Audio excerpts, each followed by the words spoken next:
فجر کے بعد پڑھ لیا کریں.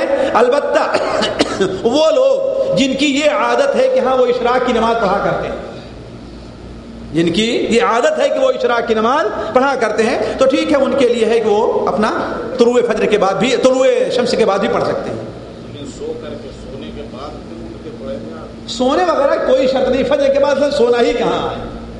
لوگ اس کی بھی وضاحت کریں، لوگ سو کر کے پھر پڑھتے ہیں. نہیں، سونے کی کوئی، ہمیں سونا یا نہ سونا یہ کوئی بات نہیں ہے.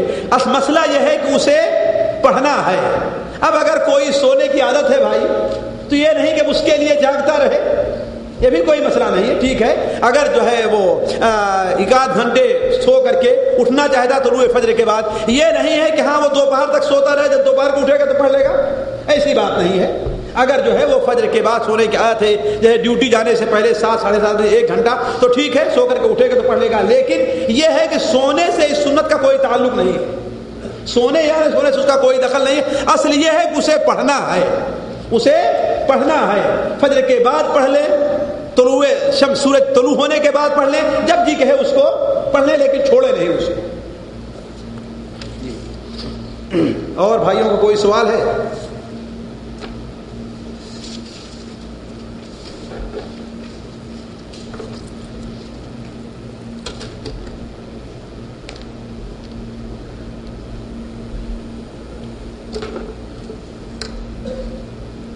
السلام علیکم ورحمۃ اللہ وبرکاتہ.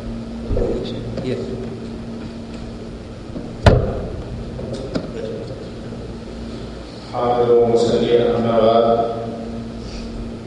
جزاکم اللہ خیرا احسن الجزاء. میرے ساتھیوں اور بھائیوں، بات وہی کل والی پھر واپس آ رہی ہے، لیکن مجبوری یہی کہہ رہی ہے کہ کہا جائے اور کہنا پڑ رہا ہے کہ اگر کسی کو اس کا حق نہ دیا جائے تو جرم اور ظلم ہوگا. میں نے تو اپنی زندگی میں، ویسے بہت سے علماء کرام نے نماز کے معاملے پہ تقریر کی ہیں اور بہت سی کیسٹیں اور کتابیں ہیں، لیکن پہلی بار یہ عنوان ہم نے سنا اور ایک انوکھا سا لگا، اور پہلی بار ایسی تقریر قرآن و حدیث کی روشنی میں نے سنی ہے. آپ لوگوں کا مجھے پتہ نہیں، اور اللہ کا شکر ہے کہ مدلل تمام ثبوتوں کی روشنی میں یہ ایک جامع تقریر تھی. اللہ سے دعا ہے کہ رب کائنات شیخ محترم کو اجر عظیم سے نوازے اور ہم تمام مسلمانوں کو اپنا اصلاح کرنے کی توفیق عطا فرمائے. آمین. میرے بھائیوں اور میرے ساتھیوں،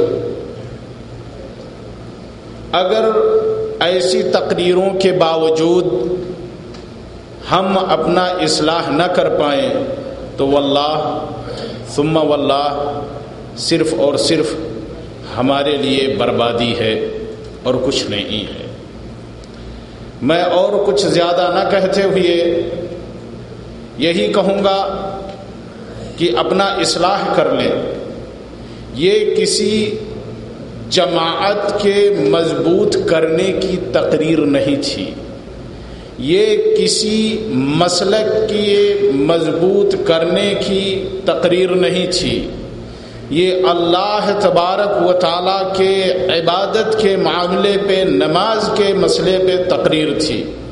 اور ماشاء اللہ سبحان اللہ، رب کائنات نے ہمارے استاد محترم کو یہ توفیق بخشی کہ دنیا کے خرافات اور بہت سے عالموں کے نقش قدم پہ نہ چلتے ہوئے کہ فلاں جماعت، فلاں مسلک، فلاں مذہب، فلاں طریقہ، ان تمام جھنجھٹوں اور خرافاتوں کو چھوڑ کر کے تمام جماعت بندیوں کے دائرے کو توڑتے ہوئے جناب نے یہ تقریر کی، اور مجھے میں پر امید ہوں، اور یہ مجھے امید ہے کہ انشاءاللہ آپ لوگ ایسی جامع تقریر سماعت فرما کر ضرور جو بے نمازی ہیں نمازی بنیں گے، اور جن کی نماز میں کوتاہیاں ہیں وہ اپنے نبی محمد الرسول اللہ صلی اللہ علیہ وسلم کے طریقے پہ نماز پڑھیں گے۔ میں تھوڑا سا باہر مشغول تھا، مجھے پتہ نہیں محمد الرسول اللہ صلی اللہ علیہ وسلم کی یہ حدیث شیخ نے بیان فرمائی یا نہیں، لیکن میں مختصراً 2 سطر کے اندر یہ بات کہہ دینا چاہتا ہوں۔ اللہ کے رسول صلی اللہ علیہ وسلم نے ارشاد فرمایا کہ اگر کوئی آدمی نماز اس طرح پڑھتا ہے جیسے کہ کوا پانی میں چونچ مار رہا ہو اور اس کے چونچ میں ٹھور میں کچھ نہیں آ رہا ہو، اور اسی طرح وہ پڑھتا رہا اور مر گیا، تو وہ جاہلیت کی موت میں مرا، یا دوسرے صحابی کے الفاظ ہیں کہ کفر کی موت مرا۔ اور اسی طرح سے میرے ساتھیوں، اللہ کے رسول صلی اللہ علیہ وسلم نے مسجد کے اندر ایک صحابی کو نماز پڑھتے ہوئے دیکھا، آپ نے اسے بلایا اور کہا کیا تم نے نماز پڑھ لی؟ کہا ہاں۔ آپ نے ارشاد فرمایا ارجع صلی فإنک لم تصلی، واپس جا نماز پڑھ کیونکہ تم نے نماز نہیں پڑھی۔ اس طرح کئی بار اللہ کے رسول صلی اللہ علیہ وسلم نے اسے اپنی زبان مبارکہ سے یہ نصیحت کرتے ہوئے ارشاد فرمایا، کیونکہ نماز کا جو اصول تھا محمد الرسول اللہ صلی اللہ علیہ وسلم کا، اس کے خلاف وہ صحابی نماز پڑھ رہے تھے۔ میں نے بہت بار لوگوں کو دیکھا ہے رکوع سے ڈھنگ سے سچ میں اٹھتے نہیں، اور فوراً کیا نام ہے، فوراً وہ سجدے میں چلے جاتے ہیں، یا رکوع میں جا کے ایسے اٹھتے ہیں جیسے مکمل کمر کے اندر نہ جھکنے والی اسپرنگ لگی ہوئی ہو۔ میرے ساتھیوں، ایسی نمازوں سے دور ہوں۔ اللہ تعالی ہم سب کو عمل کرنے کی توفیق عطا فرمائے۔ اللہ تبارک و تعالیٰ سے یہ دعا ہے کہ ہمارے جتنے ساتھی اس مجلس کے اندر حاضر ہیں اللہ ان سب کی گناہوں کو معاف کر دے، اور اللہ تعالیٰ جو غائب ہیں ان کو بھی یہ کیسے پہنچا کر کے توفیق دے عمل کرنے کی۔ آمین۔ وآخر دعوانا ان الحمدللہ رب العالمین۔